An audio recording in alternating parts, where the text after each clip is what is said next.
Okay. We got YouTube going. We got Facebook. Let's go ahead on Bleacher Report. And let's go ahead on Instagram, man. All right, let's run it back from the top, man. All platforms, love it. All platforms, man. All right, here we go. Salute to Knicks Nation on this Wednesday evening. Another edition of KFTV Live. CP the Franchise here. My guy Esfandiar Bahraini on the other side. He covers the NBA for The Athletic. You can also catch him on Bleacher Report as well. And speaking of Bleacher Report, as I mentioned on Monday, this is the Bleacher Report simulcast. So we are not only live on YouTube, we're also live on Bleacher Report, also live on Facebook, Instagram, Twitter, X, man. Everywhere you guys are, you guys know, man, the number one show for the fans by the fans has got you held down. The Knicks back in action at Madison Square Garden tonight, taking on the Toronto Raptors. Knicks coming on the heels of a 3-game losing streak. See if they can break the snide. It's that time of year. As Fandiar, Knicks fans are chomping at the bit. So let's get into it, man. Let's talk about it. Let's do it, man. Let's do it. Appreciate you having me on, man. Yeah, man. Always a pleasure, man. How's everything at The Athletic, man? Tell the people what you're doing at The Athletic, man. Yeah, man. We host. First of all, this isn't the usual setup I have. Everybody. Sure. Appreciate you guys. You know, I know this doesn't look like the crazy podcast setup. I usually have a setup like you do. Yeah, you do with the beautiful background and whatnot. But no, we host a podcast called The Athletic NBA Daily. We basically cover the NBA every single day, so it's on your platforms, whatever streaming platforms that you have. It's myself, Dave Jafor, and Zena Keita, and we have, Andrew Schlecht and Alex Spears doing the Saturday Slam and Jam too. So a lot of fun stuff. We cover pretty much every team there is out there covering the NBA. And man, it's been a great season to cover the league. It's been a lot of fun. Really fun stuff. Definitely has been, and continued success on that. Certainly was happy to hear when you were announced with them, linking up with them, man, because you do great work. So happy to have you on. Now, since you cover the NBA for The Athletic, you see what's going on with the Knicks, 24-13. You see all the chatter going on. What's been the reaction from your perspective on the state of the squad right now? Yeah, I mean, I think initially to start the season, there was a feel-out process, right? Like just trying to see what everybody can do, incorporating Karl Anthony Towns into the offense and, figuring out Mikal Bridges getting out of his slump, figuring out what this team can look like what the identity of this team is. We had a chance to talk to James Edwards III of The Athletic, who covers the team as well. Yeah. And he's talked to us a bunch of times throughout the season, basically highlighting the sort of not even identity crisis is too crazy of a word to mention, but just like the morphing of what this team is supposed to be, this iteration of the team. And so it's gone through its bumps, but I think they've played some really great basketball recently. I think they've developed their identity, especially offensively. They've been one of the best, if not the best offense in the league at times. And so you see this team that has this two-headed monster of Karl Anthony Towns and Jalen Brunson, and you see a team that can be a championship contender on the offensive end. The defense is clearly a work in progress, and I think they've done better, and specifically Cat has done better to become a better rim protector and kind of work in the scheme of the Knicks defense with Tom Thibodeau. Ultimately, I guess that is what's going to determine how far this team can go and if they can really make some noise in the postseason. I know right now a lot of the conversation is about the minutes load, though. And so I don't know if we're going to get into that, but I'm curious. I'm curious what your thoughts are on because I was looking at it online. It's like the top 10 two-man lineups in the NBA. 8 of them are Knicks, which is just crazy to consider. And obviously that's because of the minutes load that these guys play, especially the starters. What's your thoughts, man? Like, how do you feel about that situation? Yeah, I mean, I like you, in terms of overall just state of the team. Look, as a brand new team trying to get it together, I think they're right where they need to be. Third place in the East. The Cavs have clearly run away with things. The champs are the champs. They deserve their respect. Both of those teams are better than the Knicks at this stage in the game. There's no question about it. That's obvious. So I think for them to be trying to get it together and still be where they are, they're fine. Now, what's happening right now is a bit of a concern because, as you said, they're logging a lot of minutes. That starting five, no one in the league has logged more minutes together than that starting five. Yes, on one hand, you can say is contributing to where their offense is and how good they are, but also is it putting a strain when you think about them being 26 in net rating in the fourth quarter? Is the load? It's what's difficult with talking on the minutes is the causality, right? Right. Is Totally. it all minutes, right? Or are the defensive breakdowns, is it overhelping? Are these guys way too deep in the paint? Are they not? Is there not enough effort on attacking closeouts? Is there not enough communication with a brand new team? You know, those are things that as fans, as mere mortals, we're not necessarily privy to what, you know, that information, or to see that all the time, like to see that minutia. So I think it's a little bit of everything, man, that's contributing to those defensive lapses. But the minutes are a concern. I can't stun on that, man. Yeah, I guess it's also it's sort of a wait and see thing with them, right? Like you've heard the players say that they like playing these minutes. No player wants to like reduce their minute load. Right. Josh Hart wants to play. Jalen Brunson wants to play. These guys want to play as much as they possibly can. So I get it from that perspective. But then you kind of look at like the long-term picture and see, all right, well, if this team did have, you know, 8-9 guys that they could rely on very consistently, and like there was that depth, would that give them that extra advantage? I think that's probably true, you know, just of like giving more opportunities to guys, right? Like Deuce is doing what he can, but he's had a couple of injuries here and there where he's missed time. And so like you hope that some of these fringe rotation pieces, and getting Mitch Robinson back is also a huge part of this equation, because that's another rotation piece that you can add in there to reduce some of the minute load. So maybe this situation is just being amplified by the fact that Cat got hurt a couple of days ago. But maybe it's nothing, you know, maybe it's nothing. Expectations change things, man. It changes, you know, it's to the point where people forget they won those 9 games, or they qualify that 9-game winning streak even more. Like, they played nobody, whatever. You know, this 3-game winning streak, especially when they lose the way they did to OKC, where in a blink of 2 halves, you go from wondering how far they could really go to, damn, this team's not ready yet. You know what I'm saying? Yeah. You go from that to there. I honestly thought they played a pretty good game. They did. OKC. Like, they executed well. OKC, I mean, you saw it against Boston too, but they have something about them in that second half where they know how to counter a team and what a team is doing well on the offense end to just zap it and take it away from you. And so I'm not necessarily surprised that happened, but I thought they played them hard. I thought they played well.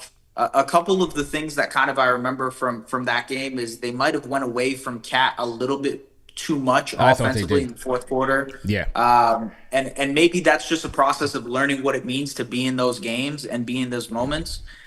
And that's why I think like this season for the Knicks, more than anything, feels like a feel out process of like what this iteration of the team with Bridges and OG and Brunson and all these guys will look like in a playoff setting. Because it's so different from what it was last year.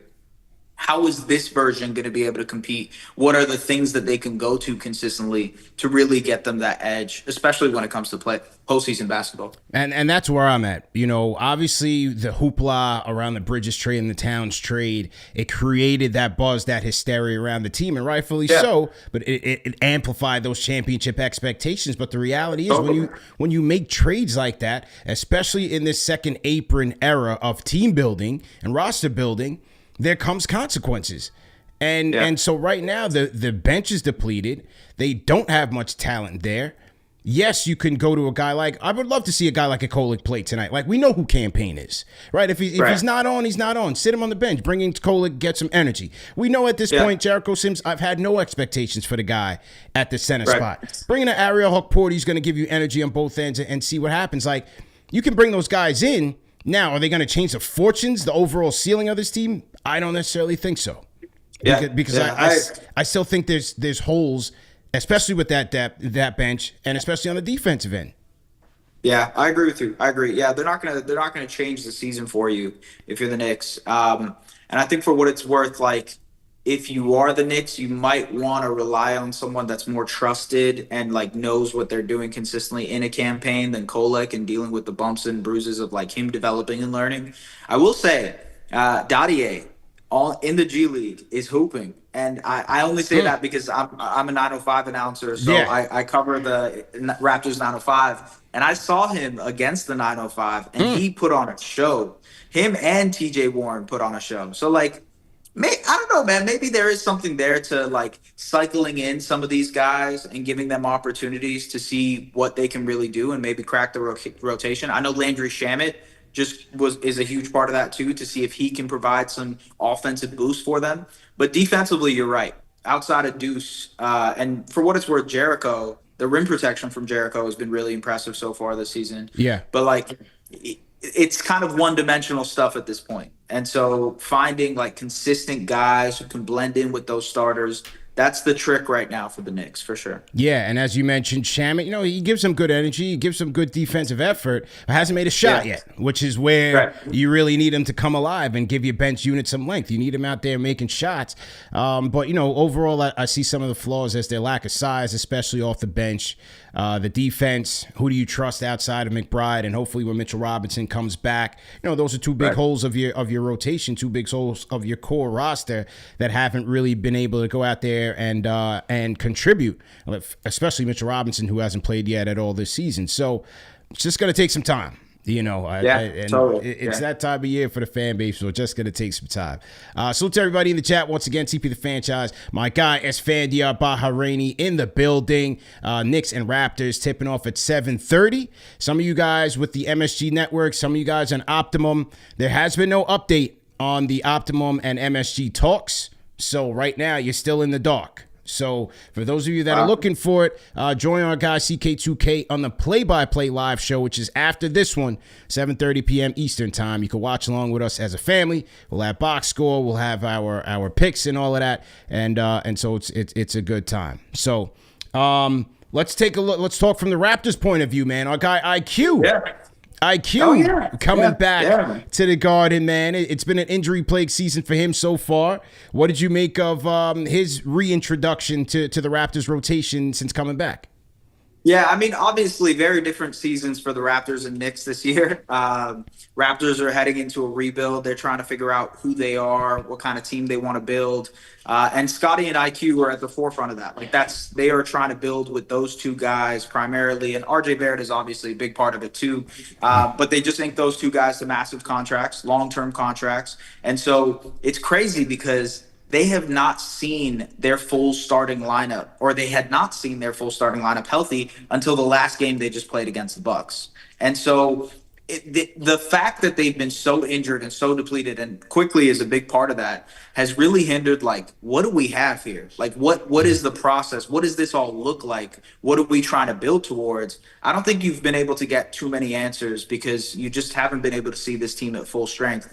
When it comes to quickly, his time away from the team showed you how important he is as a ball handler for them.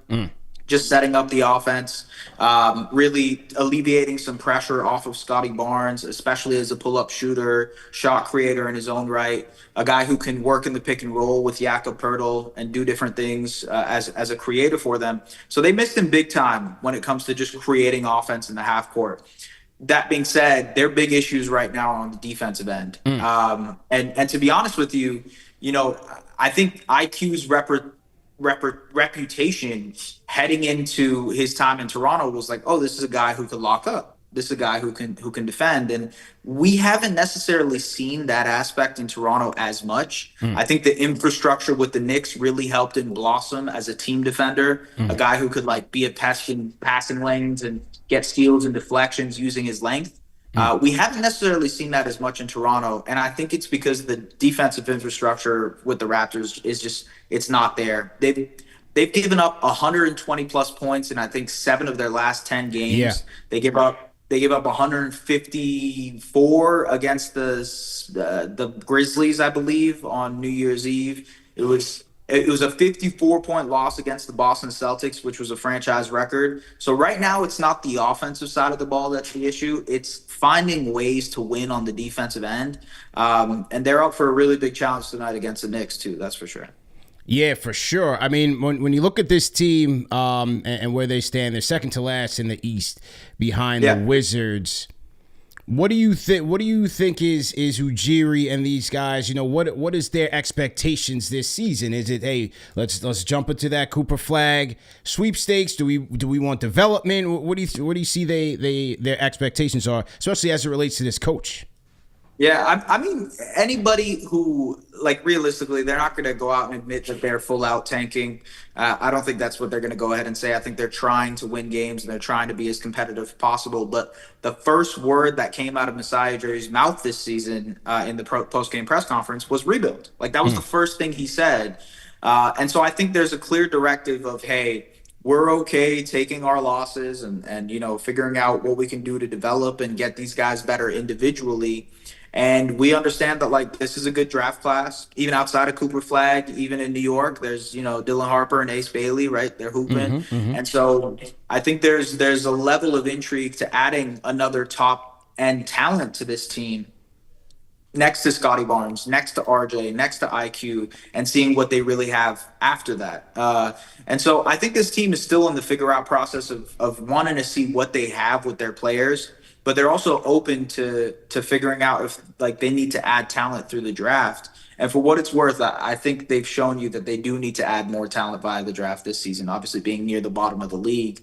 When it comes to the coach, I think because of the injuries, because of the fact that they really, I mean, even last year, there was so much turmoil about the trades and Pascal Siakam moving and OG Anunoby moving, and then them bringing the guys back and you know, quickly and RJ, those guys getting hurt and dealing with personal losses, and Scotty getting hurt and Jakob getting hurt. He really hasn't got a fair shot, to be honest with you. I don't think the coach has gotten a fair shot to be able to live out what kind of scheme he wants to play with this team. And so I kind of just want to see how the rest of the season goes and how they develop the players, how they work on executing, if they can improve on the defensive end, because that'll tell me whether, you know, the process, so to speak, is working.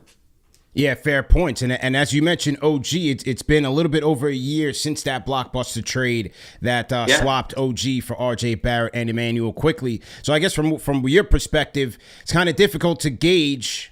Are you kind of see incomplete in terms of grading that trade because of, you know, you haven't really seen the best of IQ and RJ yet?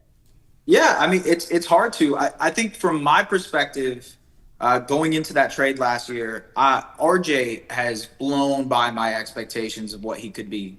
And so, you know, it went from, oh, well, RJ is just the salary in order to get Emmanuel quickly, and we'll see what RJ can do in Canada, to, wow, this guy has really developed. This guy has worked on his playmaking and ball handling, and he's refined his game as a scorer. And you can see a vision of, like, what kind of player he will be, because he's only 24, but, like, you'll see the kind of player that he'll be when he's 26, 27 years old. He still needs to work on things on the defensive end, and I'm sure Knicks fans can tell you that as well. But ultimately, it's hard to assess. Like you said, it's really hard to be like, this is a win for whatever team or whatnot. For what it's worth, like, I've loved the OG fit in New York so far. And I think he's excelled in every way. I knew the minute it happened, he was going to be a fan favorite just because of his personality and his demeanor and, like, the kind of charm that he has. But also because he is, like, grit and grind till I die. Like, he's going to guard everybody. I think if this team was better defensively, he would be in the conversation for Defensive Player of the Year just because of how important he is to their defense. Like, he's covering up holes. I actually wrote about this a couple of weeks ago, but he's out there playing whack-a-mole on defense. That's right. Because he's taken away problems before they even pop up. And he's just been so good on that end. So I'm not surprised by anything that's happening from OG's side on the Knicks, but for the Raptors, you kind of need more time, that's for sure. Yeah, he his impact here since day one, that January 1st, coming to this team, he transformed the team. But defensively this year, he has been there, but you could see where the rest of the supporting cast just hasn't been. So it's like you're not feeling it as a unit as you did last year, because you don't have the Mitches, you don't have the DiVincenzos. Like, that defense was just operating quite differently last year, even when OG was there. Right. Yeah, totally. Yeah. And, like, I think I think that will be a growing process. I bet you once they get Mitch back, it'll look much better. They'll be able to run double big lineups, and we've seen Cat be able to thrive in double big lineups more often. And I think that'll help them kind of glue together more defensively. How far is he, by the way? Do we know? What, Is there any Mitch? sort of update on Mitch? So according to Tibbs, earlier this month, he said probably by late this month he should start practicing, because as of like January 1st or so, the last update they gave, he wasn't cleared for full sprinting yet. So Tibbs was saying ideally end of the month he starts practicing, they ramp him up. So I would say end of January, early February, you could see Mitchell Robinson playing some games. Honestly, like post All-Star break, even like right. You know what I mean? Like, take your time with it, because you need to have him back in the rotation if you want to do anything serious this year. And like, just give him that window post All-Star break to incorporate him back into the team and then run with it, you know? Yeah, I do agree with you there. And then, lastly, on the OG front, what is interesting is that even though we love his defense, the contract has raised his level of expectations, right? And so you have a night like the loss against the Magic with no Karl Anthony Towns, and OG, who's been in and out of a shooting funk, 9 points. Right. You hear the rumblings on the fan base. You can't be scoring 9 points. You got to be in double digits. So those offensive expectations, because we've seen flashes. We see those flashes of OG, the 40-point dog that showed up in Denver and dominated. Fans want to see that every night, man. Fans want to see that every night. I know. Man. Yeah, I mean, like, to be honest with you, bro, that was the thing with him in Toronto too. Like, putting it together consistently on the offensive end to be a consistent scorer. I will say, I think from what I've watched with the Knicks so far this season, like, he's gotten into his mid-range bag much more. He's creating much more often, so you can see the process and evolution there. But you're right; it's like sticking together and putting one foot in front of the other, literally, to kind of get those consistent nights going. I know that's going to be a process, but yeah, that's OG for you, you know. I'm not gonna lie. I think that's kind of like what it is with him, you know.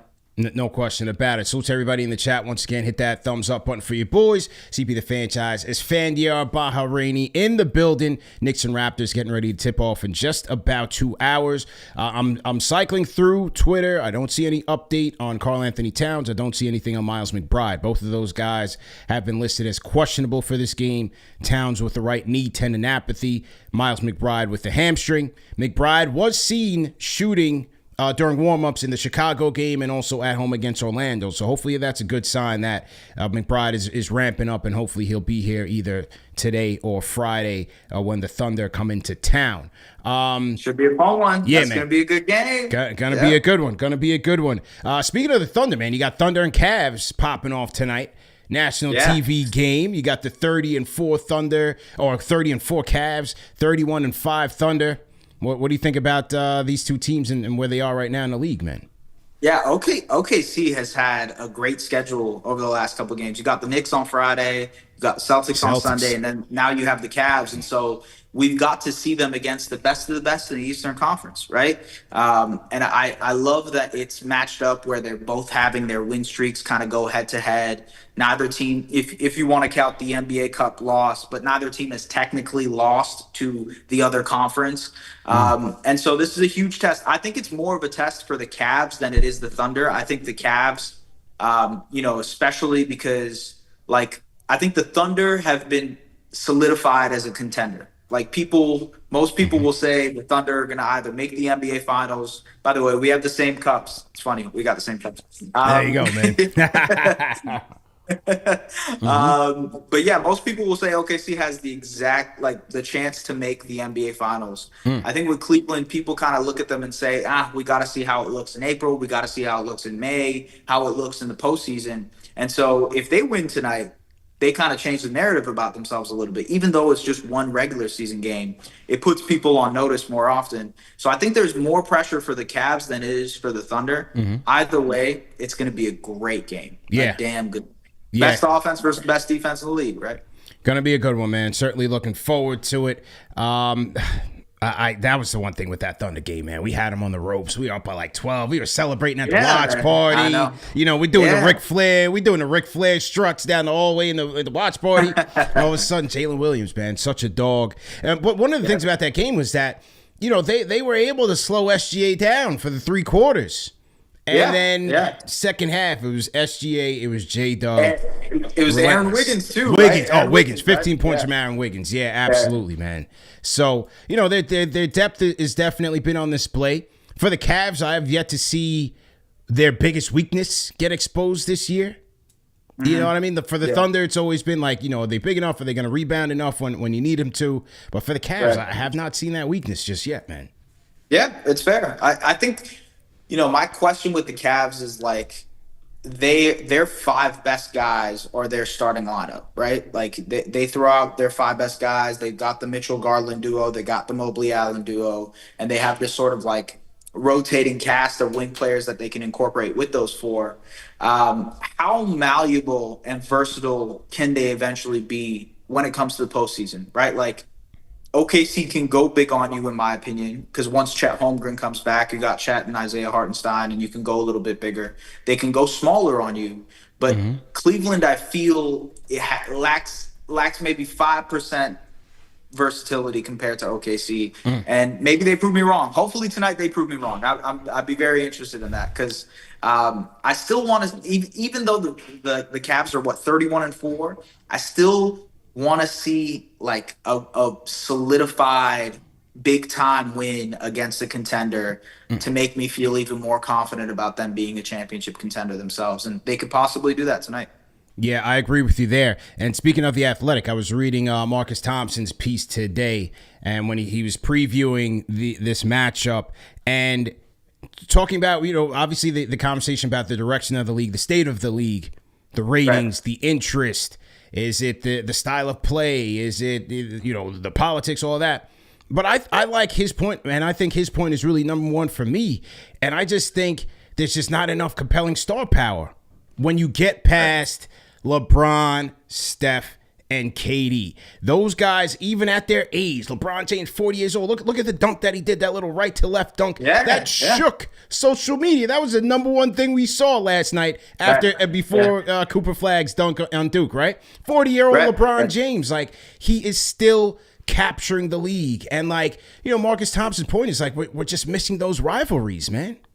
What do you think? Yeah, I agree, man. Like, and I think part of it is I've said this on a bunch of different shows, but I think it's a lot harder to create superstars now than it was when LeBron and KD and Steph were coming up. Like, our attention span is so divided between a million and one different things, you know, and like think about how much stuff we consume nowadays compared to what we consumed when social media was just starting and Twitter was just starting. And so that was when Steph, LeBron, KD, that's when they were coming up, right?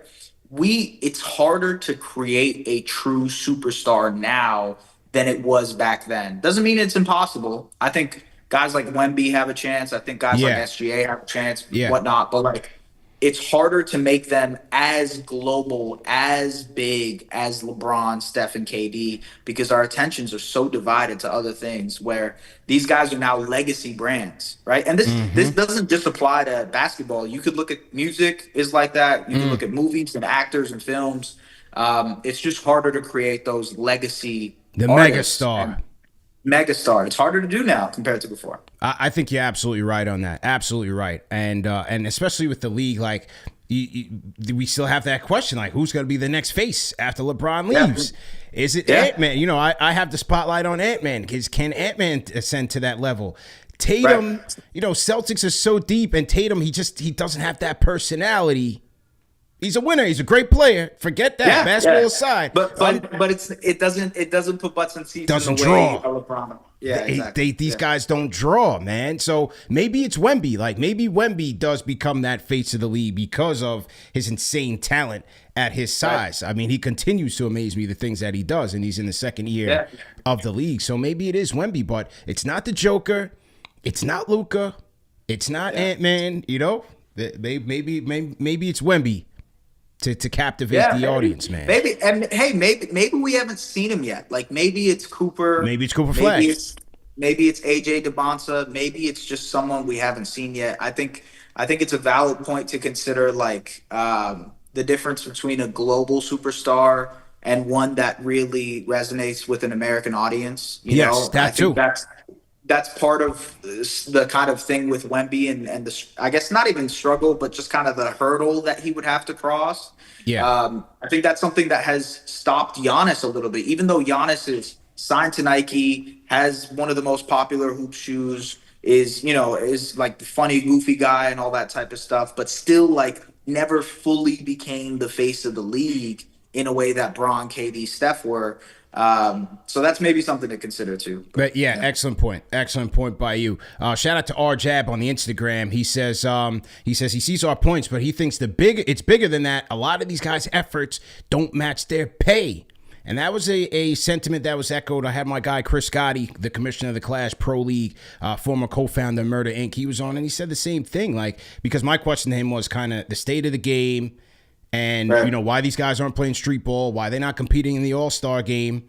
And he said, right. Listen, man, the contracts, man, the money's kind of eliminated that passion, that hunger, the egos. Yeah. It's no more, man. Everybody's getting a bag.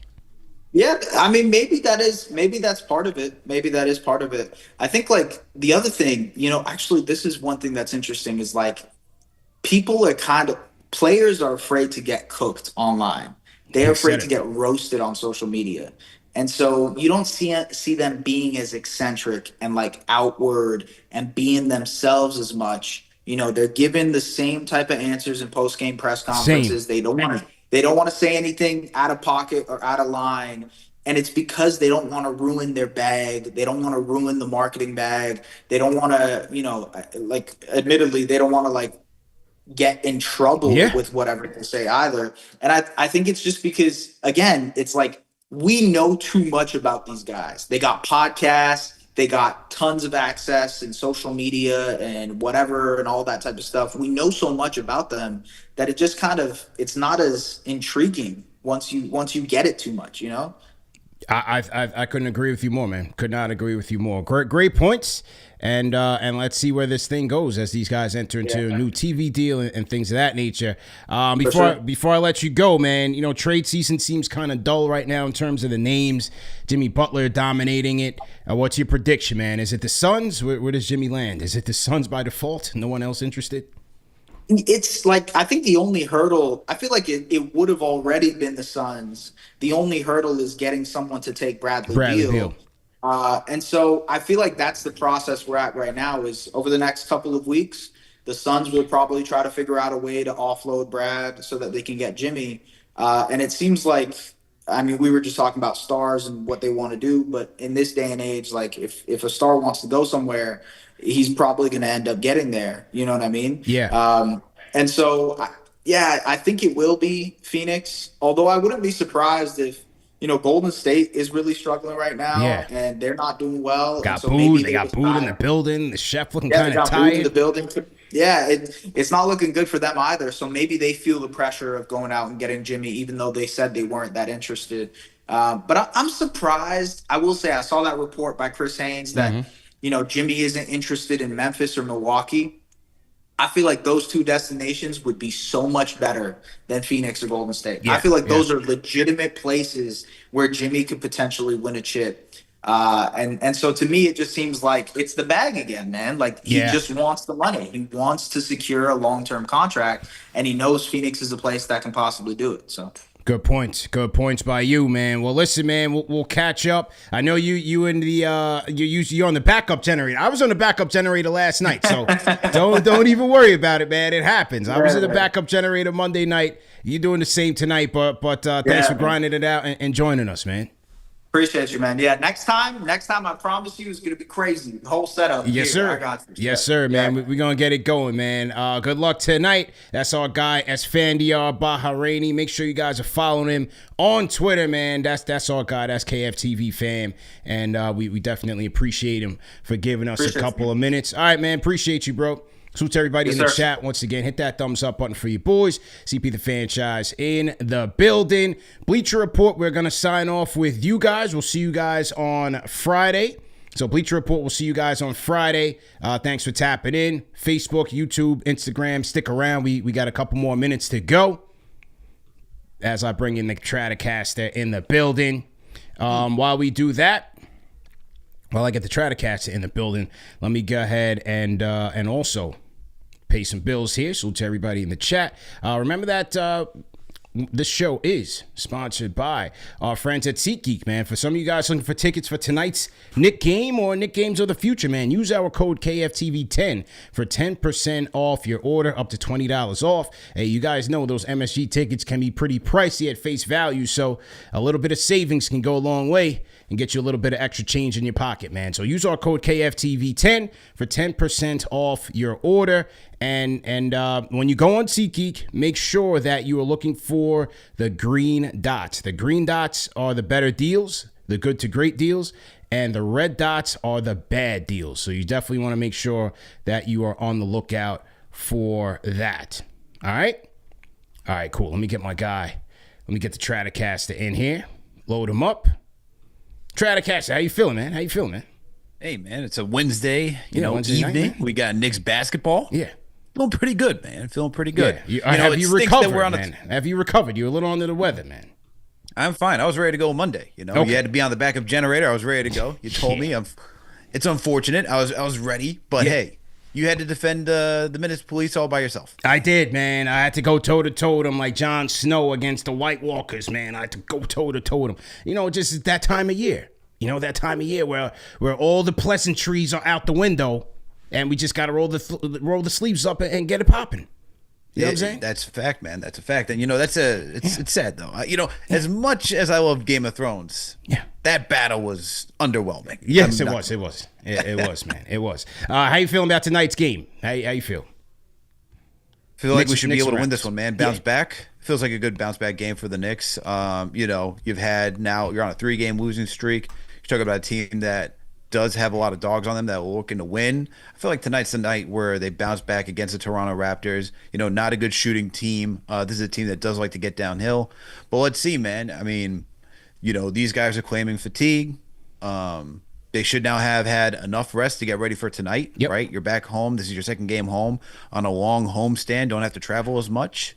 So you should be able to get home, rest, recover, do whatever you need to do, get into your own gym, put up shots at your own leisure, work whatever you got to work out. You got your own training staff too. You should be ready to go for this one, man. Yeah, I feel you, man. They shouldn't have a problem putting these guys away. This is second to last team in the East. You got Quick coming back. I'm happy to see Quick back, though. Oh, yeah. That's our guy. Shout out to Quick. But the Knicks should have no problems putting these guys away, man. So if they do, then, it'll be another one of those nights here at the number one show for the fans, by the fans, man. Just got to roll up your sleeves and get ready. Just got to roll up your sleeves and get to it. Anyway, man, let's get to our Underdog draft. I'm going to hold off on the picks because we don't know if Towns is even playing tonight, right? No word yet on Towns or Deuce, correct? Nope.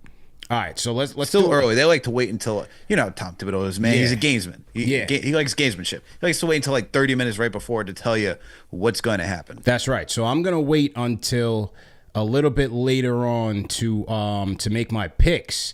However, let's do a draft, Al. You've been throwing my name out there on the Game of the Week preview, like you're trying to go in on a draft here. You trying to see me? I've been waiting, man. I've been waiting. We did a lot last year, and I'm just looking. They were fun, man. Let's go. Fun bragging rights for the end of the show. Whenever we do post game, it gets a little chippy. I like that. Absolutely, man. And for those of you in the chat, whatever chat you guys are looking at, we can do much bigger than 2-man drafts. Like I think we could do up to 12.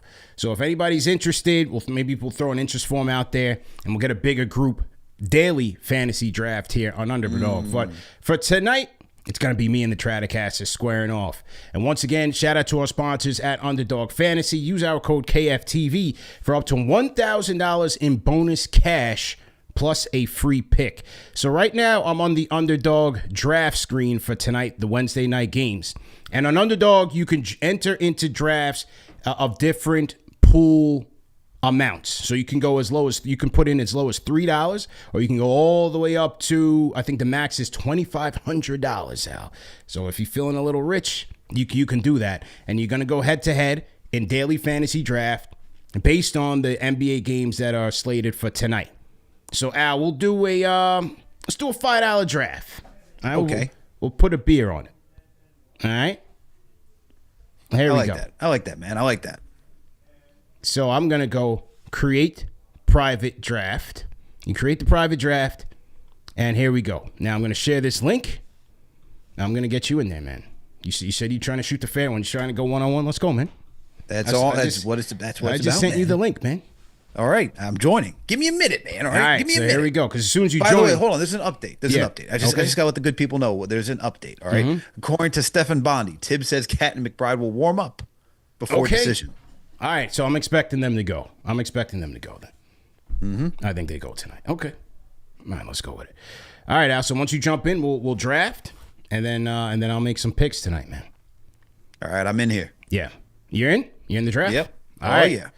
Ooh, it says first pick. Oh no, I get the first pick. What do you mean? I hate the way that I hate the delay where they put you. Oh, here you're to the left, then you're to the right. Man. All right, I get the first pick. So just to go through the points breakdown. So for every point your player scores, you get 1 point. For every steal, it's 3 points. For every block, you get 3 points. For every assist, is 1.5. For every rebound, is 1.2. And for every turnover, it's -1. So that's essentially how it's going to work. Al and I are going to draft 6 players in the snake-style draft. And we'll see, man. For all the marbles, for a whole $10. All right? We'll get some beer money here. So to everybody in the chat, my franchise channel members in the building.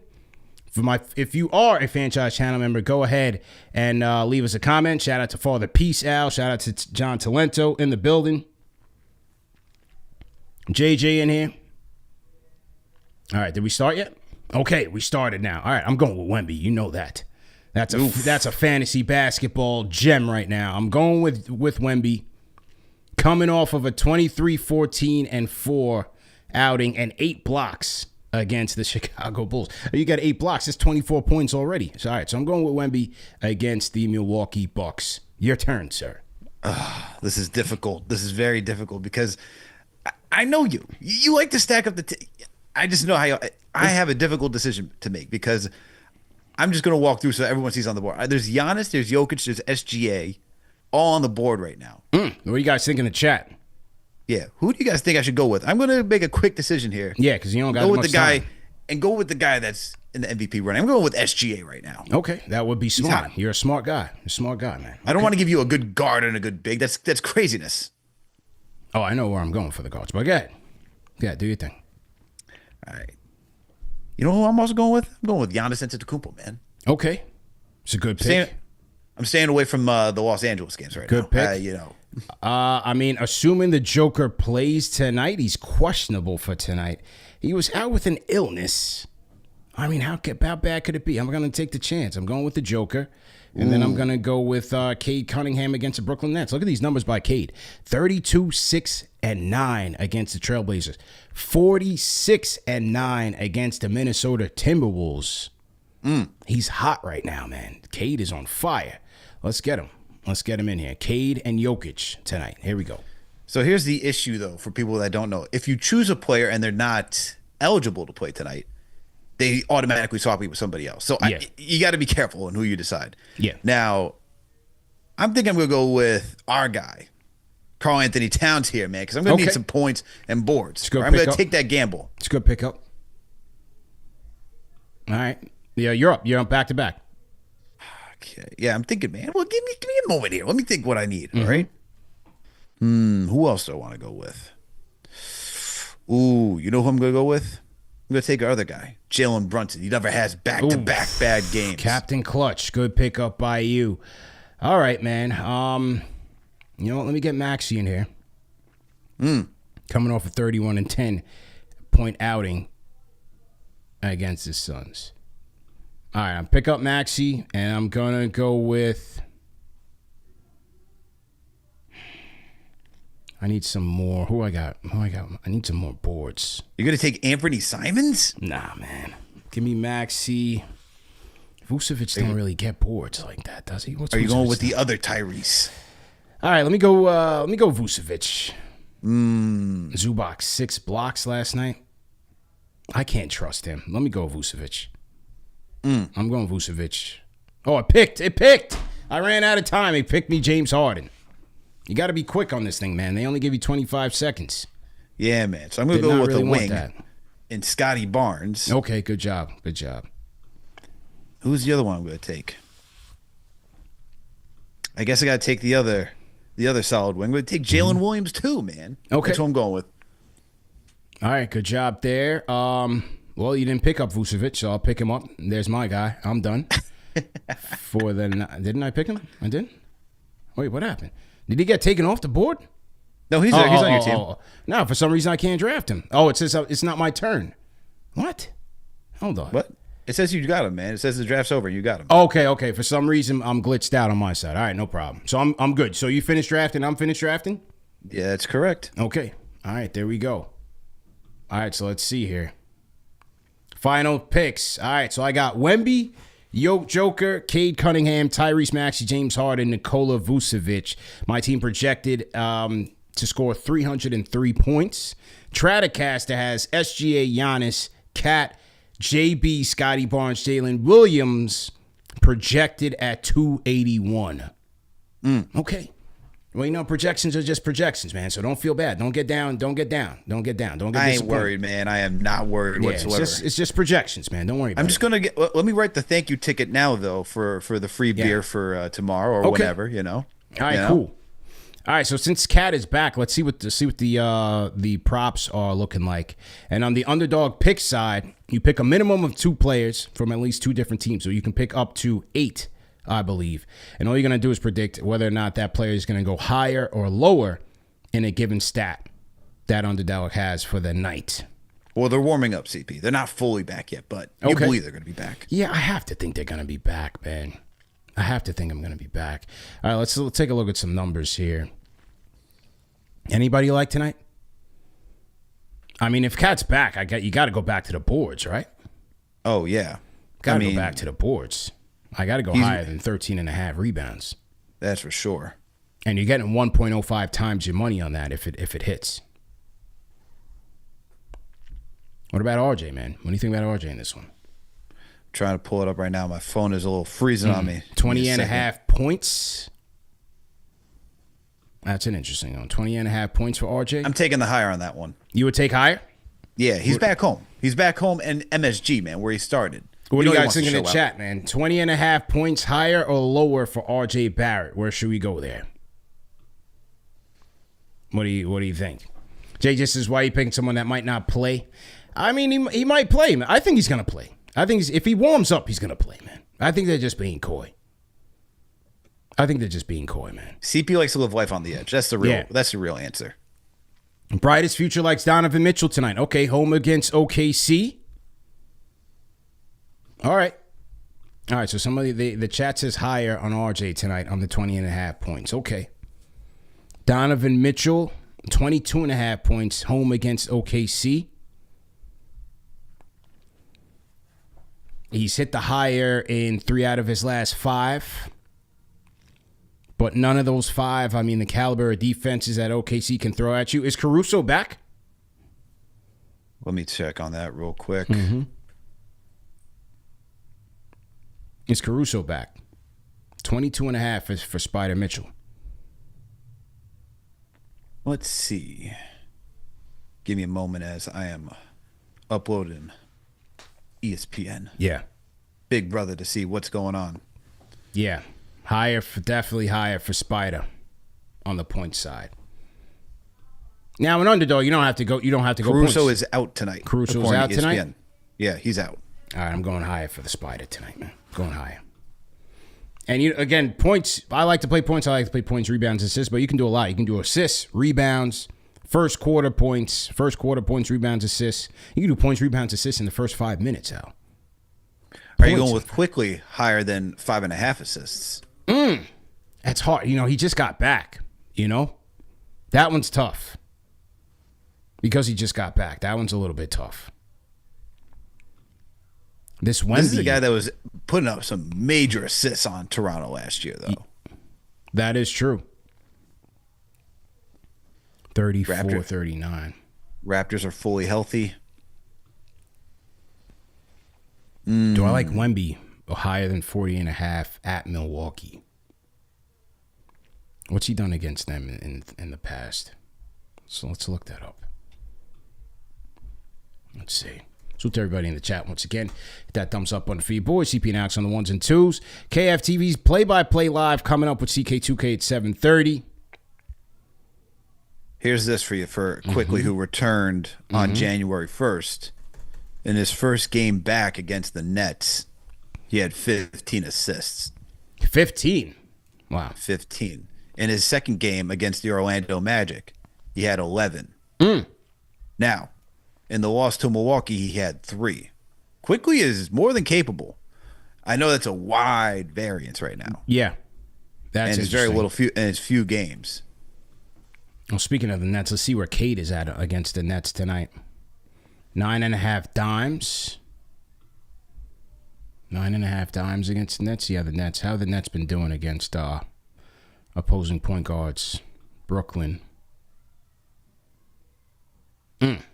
Giving up on average 8.8 assists to opposing point guards, 24 points. That's in the entire season. Their last 7 games, even more.